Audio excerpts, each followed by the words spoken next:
Bien, y ahora vamos al box model. Después de posicionar los elementos, el beneficio mayor que da el CSS, los estilos, es la capacidad mm, de dar altura y anchura a un elemento y de añadir márgenes, bordes, etcétera, ¿no? Entonces, bueno, lo que es un elemento, imaginaros un párrafo que tiene texto, ¿no? Pues el texto tiene una altura y una anchura, ¿no? O imaginaros, por ejemplo, un botón, ¿no? Un botón. Pues tiene una anchura y una altura. Eh, por encima de eso, añadimos el padding, ¿no? Que es una instrucción que utilizamos siempre, ¿no? Que le da más. Imaginaros un botón de clic, clica, aquí, ¿no? Saldrá así, pero nosotros, al añadirle la instrucción de padding, un padding de, no sé, 5 píxeles o lo que sea, tendremos el texto, clic aquí, pero de repente esto aumentará, ¿no? Y ya se verá más como un botón. Luego el borde, pues esto puede ser pues, más ancho, bueno, más gordo, y puede tener un borde más gordo. Y luego si hay dos botones, imaginaos que tenemos un botón abajo, pues esta distancia de aquí es lo que llamaríamos el margin, ¿no? Que puede ser a la izquierda, a la derecha, arriba o abajo, ¿no? Entonces, aumentando este margen de 5 píxeles a 10 píxeles, pues este botón pues podría pasar a tener más distancia el uno con el otro. Entonces, en este sentido es lo que aplicamos margen. Padding es la distancia dentro del contenedor y margin es la distancia entre contenedores. Y el borde pues es el grosor del borde. Nosotros, al comienzo, es habitual también encontrar archivos CSS, código CSS en el cual hacen así, ¿no? El asterisco, lo que hemos dicho de margin 0, padding 0, y luego encontramos a veces box sizing, dos puntos, border box. Esta instrucción la utilizan los programadores para fijar lo que va a ser el tamaño total, la altura y la anchura total del elemento.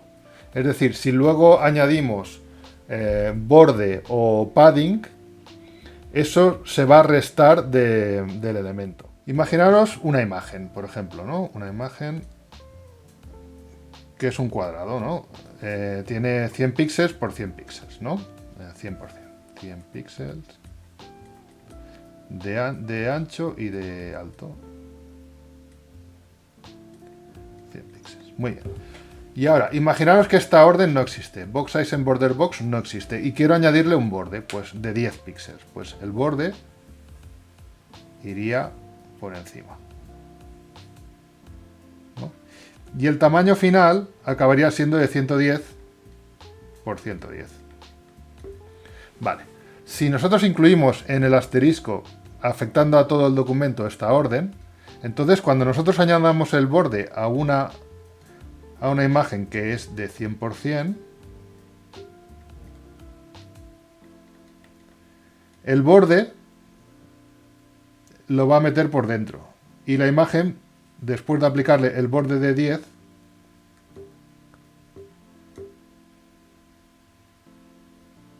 va a seguir siendo de 100%.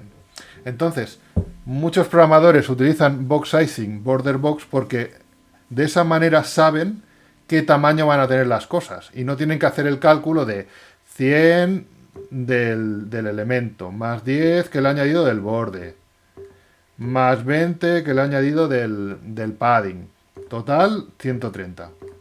no tienen que hacer este cálculo, sino que ya saben que va a ser 100 y si quieren que acabe siendo 130 desde el principio, hacen una imagen de 130 por 130.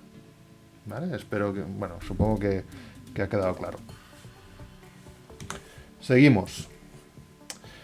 Max height y min height, max width, min width. Esto la mejor manera de verlo es con un ejemplo.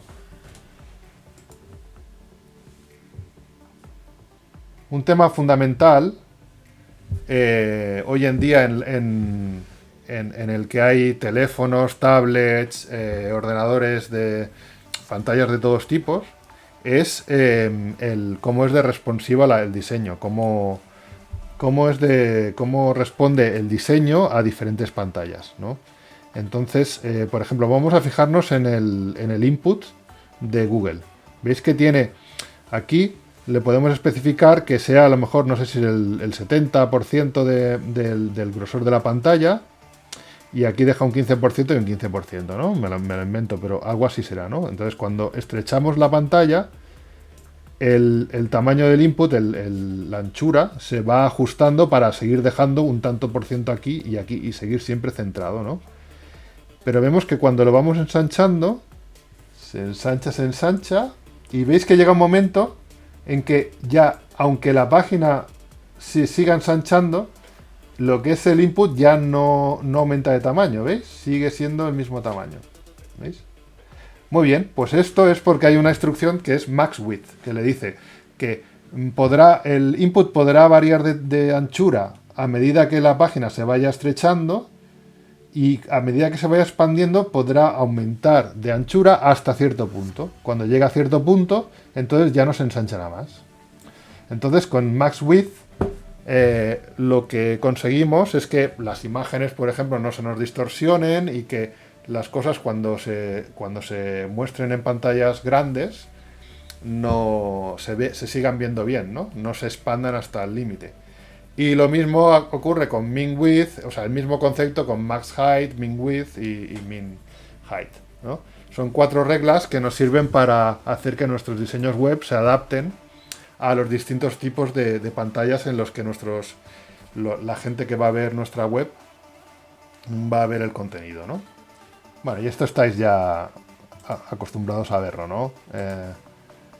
Cualquier elemento, un párrafo, lo que sea, cualquier elemento tiene una anchura y una altura, y sobre ella pues podemos ampliarla con la instrucción padding, le podemos añadir un borde. Bueno, el borde existe, pero es transparente, y con el borde pues lo hacemos patente que está ahí. Y luego separamos elementos entre sí con margin.